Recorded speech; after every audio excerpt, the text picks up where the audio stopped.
Aceh Explore menampilkan halaqah dari Masjid Raya Baitur Rahman Banda Aceh. Subscribe, komen, like, dan share. Bismillahirrahmanirrahim. Assalamualaikum warahmatullahi wabarakatuh. Alhamdulillahirabbil alamin. Alhamdulillahilladzi ahyana ba'dama amatana wa ilan nusyur. Asyhadu an la ilaha illallah wahdahu la syarikalah wa asyhadu anna sayyidana wa nabiyyana Muhammad sallallahu alaihi wasallam. Allahumma la ilma lana illa ma 'allamtana innaka antal alimul hakim wa tub 'alaina innaka antat tawwabur rahim. Rabbi shrah li sadri wa yassir li amri wa hlul 'uqdatam min lisani yafqahu qawli. Alhamdulillah, segala puji bagi Allah Subhanahu wa taala. Banyak nikmat yang masih diberikan kepada kita semua. Mudah-mudahan kita bisa menjadi orang-orang yang bisa mensyukuri nikmat Allah Subhanahu wa taala. La in syakartum la azidannakum wa la in kafartum inna 'adzabi lasyadid. Kalau syukur kita tambah, ibadah kita tingkatkan, maka insyaallah nikmat itu akan membawa keberkahan. Tapi sebaliknya, ketika nikmat yang Allah berikan tidak kemudian membuat kita semakin dekat dengan Allah Subhanahu wa taala, semakin banyak tebaran kebaikan yang kita tebarkan, maka bisa jadi nikmat itu membawa musibah bagi kita semua. Mudah-mudahan Allah Subhanahu wa taala ketika memberikan nikmat kepada kita, syukur kita bertambah, sujud kita bertambah, kedermawanan kita bertambah. Bapak Ibu yang dimuliakan oleh Allah, salawat dan salam kita sanjung sajikan ke pangkuan junjungan kita baginda Nabi besar Muhammad sallallahu alaihi wasallam. Pada subuh ini, jemaah yang dimuliakan oleh Allah Subhanahu wa taala, kita akan membahas tentang adab berhutang.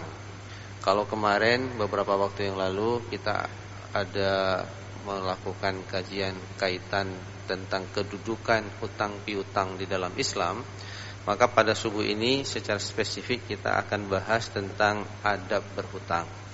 Nah, jemaah yang dimuliakan oleh Allah Subhanahu wa taala, kita sudah pernah membahas bahwa hutang itu dibenarkan, hukumnya mubah di dalam Islam.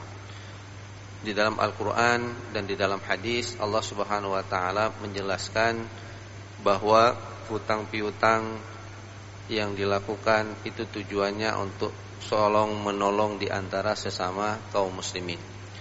Malah di dalam hadis Rasulullah sallallahu alaihi wasallam, hadis yang diriwayatkan oleh Aisyah, hadis riwayat Bukhari Muslim, anna Rasulullah sallallahu alaihi wasallam ishtara ta'aman min yahudiyyan ila ajali warahana dir'an min hadid. Sesungguhnya Rasulullah sallallahu alaihi wasallam pernah membeli makanan dengan berhutang dari seorang Yahudi. Ini subhanallah, seorang nabi, jemaah yang dimuliakan oleh Allah Subhanahu wa taala, memenuhi kebutuhan konsumsi rumah tangganya, dia berhutang, dan dia berhutang dengan seorang Yahudi, dan Nabi sallallahu alaihi wasallam kemudian menggadaikan sebuah baju besi kepadanya. Jadi baju perisai dan baju yang digunakan untuk berjihad di jalan oleh Allah itu digadaikan oleh Rasulullah sallallahu alaihi wasallam hanya untuk memenuhi kebutuhan makanan beliau. Nah, jemaah yang dimuliakan oleh Allah Subhanahu wa taala, di sini dua hal yang bisa kita dapatkan. Yang pertama, bahwa Rasulullah sallallahu alaihi wasallam pernah berhutang, dan beliau berhutang dengan Yahudi. Selama itu tidak mengandung unsur yang diharamkan oleh Allah, maka itu boleh dilakukan, walaupun agamanya berbeda. Lalu yang kedua, jemaah yang dimuliakan oleh Allah Subhanahu wa taala, untuk menjamin bahwa hutang itu akan dibayar, maka Rasulullah memberikan gadai. Jadi gadai itu, jemaah yang dimuliakan oleh Allah Subhanahu wa taala, bukan akad utama. Jadi dia akad ikutan. Akad utamanya adalah hutang. Supaya orang yakin kasih hutang sama kita, maka Rasulullah jaminkan baju besinya. Nah, jemaah yang dimuliakan oleh Allah Subhanahu wa taala, apa adab dan akhlak yang harus dimiliki dalam hutang piutang ini? Yang pertama, jemaah yang dimuliakan oleh Allah Subhanahu wa taala, bagi seorang kreditor, orang yang memberikan pinjaman, yang memberikan uang kepada orang lain, apabila kemudian dia membutuhkan, ada seorang sahabat dia, teman dia membutuhkan uang, maka adabnya itu dia harus membantu. Wa ta'awanu 'alal birri wat taqwa wa la ta'awanu 'alal ismi wal 'udwan. Pada hakikatnya seorang muslim itu akan menghindar dirinya dari hutang. Ketika dia minta hutang berarti dia butuh. Kalau seseorang itu minta hutang, pada hakikatnya dia butuh, jamaah yang dimuliakan oleh Allah. Maka seorang kreditur yang memberikan pinjaman itu adabnya segera membantu saudara ketika dia membutuhkan. Nah, jamaah yang dimuliakan oleh Allah Subhanahu wa taala, karena Allah Subhanahu wa taala menyuruh kita wa ta'awanu 'alal birri wat taqwa wa la ta'awanu 'alal ismi wal 'udwan. Allah Subhanahu wa taala menyuruh kita untuk tolong menolong dalam kebajikan dan ketakwaan, dan Allah melarang kita untuk melakukan tolong menolong dalam berbuat dosa dan membuat pelanggaran. Nah, jemaah yang dimuliakan oleh Allah Subhanahu wa taala, jadi indah sebenarnya konsepsi kehidupan muamalah di dalam Islam. Bahwa seorang muslim ketika dia berada di dalam posisi yang membutuhkan, ada pintu yang dibuka di dalam syariat. Karena misalnya ada musibah, ya, ada kecelakaan, tiba-tiba dia butuh uang dan uang itu tidak ada, maka ketika dia minta, maka sebagai seorang muslim kita wajib untuk membantunya. Yang kedua, jemaah yang dimuliakan oleh Allah Subhanahu wa taala, nah, kreditor ketika dia memberikan hutang, maka dia tidak boleh, jemaah yang dimuliakan oleh Allah Subhanahu wa taala, meminta lebih dari hutang yang dia berikan. Karena sifatnya tadi adalah membantu. Kalau kemudian hutang itu digunakan untuk tambah modal, jangan pakai hutang. Nah, gitu dia. Ini Ustadz, dia hutang Ustadz, tapi untuk menambah kegiatan produksi dia, maka jangan pakai hutang piutang. Kalau hutang piutang, tetap jemaah yang dimuliakan oleh Allah Subhanahu wa taala, kita tidak bisa meminta kelebihan dari keuntungan yang ia dapatkan. Jadi kalau dia sifatnya hutang piutang, al-qardu, maka jemaah yang dimuliakan oleh Allah, diharamkan di dalam syariat untuk mengambil kelebihan, karena kelebihan itu masuk dalam kategori riba. Kullu qardin jaramah naf'an fahuwa riba idza kana masyrutan fihi naf'un lil muqrid. Setiap orang yang berhutang, yang memberikan hutang, yang kemudian mengambil manfaat dari hutang tersebut, maka masuk dalam kategori riba, kecuali tidak disyaratkan. Jadi saya kasih hutang sama Bapak sebanyak 10 juta. Lalu saya tidak mensyaratkan, Pak, nanti kalau balikin uang saya tolong lebihkan 1 juta ya. Kalau saya mensyaratkan itu, hukumnya riba. Sama sebagaimana seseorang yang dia mendapatkan barang jaminan. Ini saya hutang sama kamu 20 juta ya, ini motor jaminannya. Lalu motornya itu dimanfaatkan sama dia, narik pula kawan nih pakai motor itu, atau disewakan, dia dapat manfaat kan? Riba. Ya. Jadi yang sering terjadi itu gadai sawah, Pak, di dalam masyarakat Aceh. Dia ambil manfaat dari padi yang dia panen, maka itu masuk dalam kategori riba. Kalau kita ingin mendapatkan keuntungan dari barang yang dia berikan, jangan pakai akad hutang piutang, kita ubah akad yang lain. Nah, jemaah yang dimuliakan oleh Allah, apabila kemudian Bapak hutang sama saya 10 juta, saya tidak syaratkan Bapak kasih lebih, ternyata kemudian Bapak memberikannya secara lebih, maka itu sunnahnya, tanpa disyaratkan. Kenapa? Bapak kan kasih hutang sama saya, sudah membantu saya, maka ketika saya punya uang lalu saya membayar hutangnya, saya ingin melebihkannya. Dan itulah yang dilakukan oleh Rasulullah. Sudah sering kita ulang bahwa Rasulullah SAW pernah berhutang sama seorang Yahudi dalam kisah yang lain. Lalu si Yahudi itu kemudian meminta supaya Rasulullah membayar hutangnya segera, padahal jatuh temponya belum, janjinya besok. Cara memintanya sangat kasar sehingga membuat Umar bin Khattab itu marah. Apa hutangnya Rasulullah? Hutang seekor unta yang berumur 2 tahun. Lalu kemudian Rasulullah mengatakan kepada Umar, Umar, cari unta seumur 2 tahun, bayarkan ke Yahudi ini. Maka Umar putar-putar kota Madinah, tidak ketemu Pak. Yang ketemu unta dengan umur 3 tahun. Dia sampaikan kepada Rasulullah, yang ada ya Rasulullah, unta dengan umur 3 tahun, berarti lebih besar, lebih mahal harganya. Lalu kemudian kata Rasulullah, bayarkan dia. Ya Rasulullah, bukankah itu riba? Apa kata Rasulullah? Sebaik-baik orang yang berhutang adalah yang melebihkan ketika dia membayar hutangnya, selama itu tidak disyaratkan. Jadi jemaah yang dimuliakan oleh Allah, sering orang nanya begini, Ustaz, dia dulu hutang sama saya 20 tahun yang lalu. Berapa hutangnya? 18 juta. Nah gitulah kira-kira, 18 juta. Saya teringat jemaah yang dimuliakan oleh Allah, tahun 93 itu pergi haji. Kebetulan almarhum ayah saya pergi haji pada tahun itu. Itu biaya ongkos naik haji itu cuma 18 juta. Nah sekarang dia bayar di tahun ini 2022. Berapa bayarnya? 18 juta atau kita sesuaikan dengan harga haji hari ini, gitulah kira-kira 39 juta atau 40 juta. Karena kenapa? Terjadi penyusutan nilai karena uang. Nah, jemaah yang dimuliakan oleh Allah Subhanahu wa taala, ini yang kemudian orang yang mendapatkan hutang, ya, debitur yang mendapatkan uang dari kreditur itu harus bijak, Pak, supaya kemudian tidak ada pihak yang dirugikan. Maka di Aceh orang kalau mau berhutang dibawa ke emas kan? Hutang emas sajalah. Tapi kalau hutang emas, kalau emas yang dihutang, maka emasnya yang harus diberikan, bukan nilai daripada emas. Tidak boleh diindeks.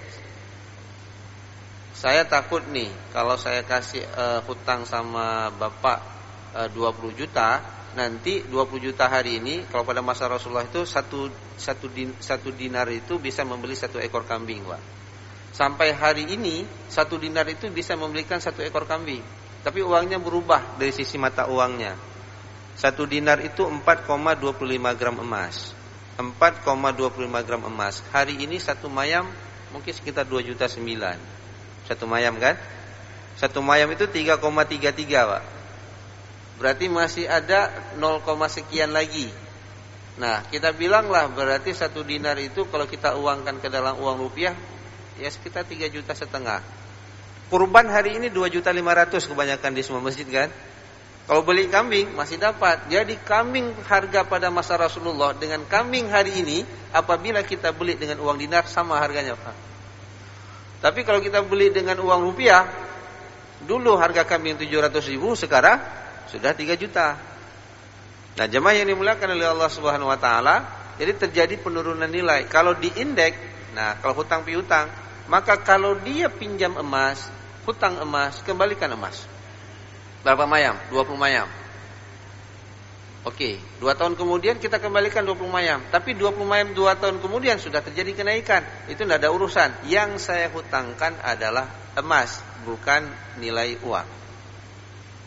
Nah, jemaah yang dimuliakan Allah, kalau dia indeks, dia ambil uang 20 juta, lalu dikira dengan emas sebanyak misalnya 10 mayam, nanti ketika 10 mayam 2 tahun kemudian, itu bukan 20 juta lagi, 20 juta 300. 300 ini jadi riba, Pak. Karena diindeks, maka jangan diindeksisasi. Ya, kalau emas yang dipegang.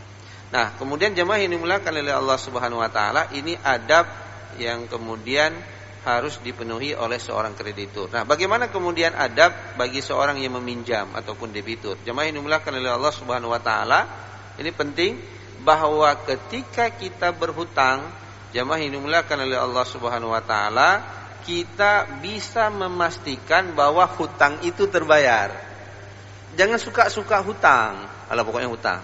Jadi kita punya perencanaan, misalnya begini, ini mau bayar SPP anak nih, nggak ada uang, hutang dulu. Tapi kita sudah tahu 2 bulan kemudian ini ada uang yang akan masuk ke rekening saya, yang saya bisa menutupi hutang tersebut.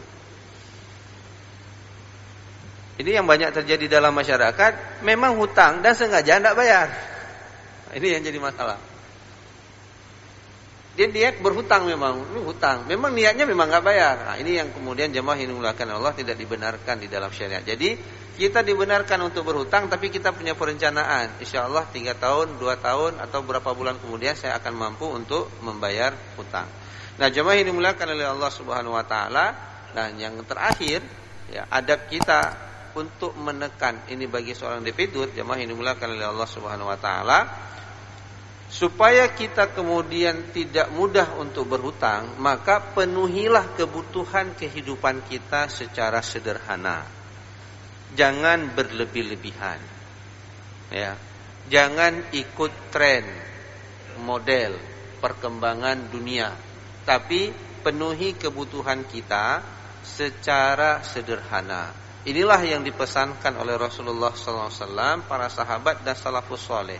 Misalnya Rasulullah SAW mengatakan di dalam hadis yang diriwayatkan oleh Ahmad, "Iyyakum at-tana'um fa inna ibadallah laysu bil mutanaimin." Jauhilah gaya hidup bermewah-mewahan. Tana'um ini berlebih-lebihan. Nikmat Allah itu dinampakkan secara berlebih-lebihan, ya, bermegah-megahan. Sesungguhnya hamba Allah itu bukanlah orang yang suka bermewah-mewahan. Jadi jangan sampai karena ikut gaya hidup masyarakat modern ataupun gaya hidup pergaulan orang-orang tertentu, nah maka kemudian kita memaksakan diri untuk mendapatkan sesuatu yang sesuatu itu akan sangat memberatkan kita. Ini gowes, tapi sepedanya harus kayak gini gitu ya, yang harganya sekian, yang bisa dilipat jadi 4. Kalau enggak berkelas katanya gitu. Kemudian kalau motornya kayak gini, modifnya kayak gini ya, gitulah dia. Dia mengikuti tren. Nah, Rasulullah mengatakan hamba Allah itu bukanlah orang-orang yang bermewah-mewahan. Innal bada'ata minal iman. Sesungguhnya hidup sederhana itu bahagian daripada iman.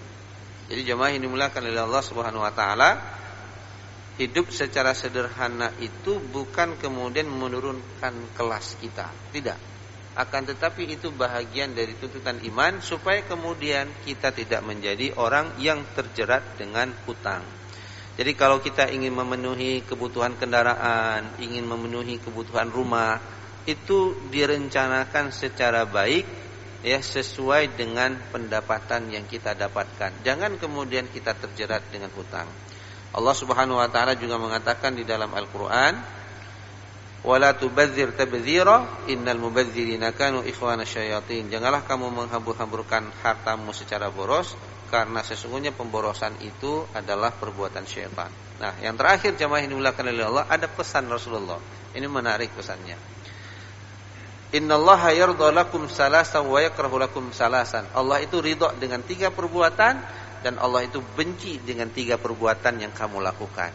3 yang disukai oleh Allah, 3 yang dibenci oleh Allah Subhanahu Wa Taala. Fa yardha lakum an ta'buduhu wa la tusyriku bihi syai'a. Yang pertama, Allah itu ridha engkau menyembah Allah dan jangan menyekutukan Allah dengan segala sesuatu. Yang kedua, wa an ta'simu bihablillahi jami'a wa la tafarraqu. Kamu berpegang teguh pada tali agama Allah dan jangan berpecah belah. Yang ketiga, wa antanasahu mawallahu Allahu amrakum. Masya Allah. Ini menjadi tantangan kita jemaah yang dimuliakan oleh Allah Subhanahu Wa Taala, bahwa kita saling menasehati terhadap para penguasa yang mengatur urusan kita. Itu diridhoi. Jadi penguasa ini manusia.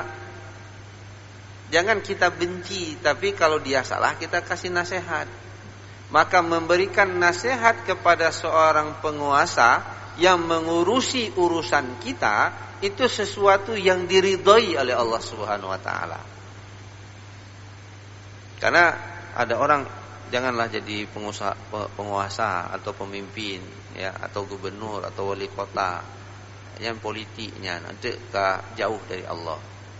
Jemaah yang dimuliakan oleh Allah, kita perlu sadar bahwa ada 7 golongan. Yang pertama akan dilindungi oleh Allah nanti di yaumil qiyamah. Yang pertama itu kan imam yang adil, bukan imam sholat. bukan penceramah, bukan ustadz, imam yang adil. Kenapa? Karena dialah yang bisa memastikan keadilan dan kebaikan, kemaslahatan bagi masyarakat. Tapi di situ ada tikungan tajam. Kalau imam yang zalim berarti masuk neraka, dia juga yang pertama. Nah, kalau kemudian orang tidak mau untuk mengurusi urusan orang mukmin, pertanyaan berikutnya, siapa yang akan mengurusi orang urusan mukmin? Berarti akan muncul orang-orang yang tidak soleh. Nah, jemaah yang dimuliakan oleh Allah, bagaimana kedudukan kita sebagai seorang masyarakat kalau pemimpin itu salah, kasih nasihat. Nah, itu adalah perbuatan yang diridhai oleh Allah Subhanahu wa taala. Nah, wa yakrah lakum, apa yang dibenci oleh Allah Subhanahu wa taala? Yang pertama, qila wa qala, ngerumpi, Pak. Dia enggak ingin memperbaiki tapi ngomongin orang terus. Qila wa qala, itu begini, dia begini, desas-desus. Kita terus menceritakan sesuatu yang memang tujuannya tidak untuk memperbaiki, tapi hanya menjelekkan saja. Dan belum tentu desas-desus itu adalah sebuah kebenaran.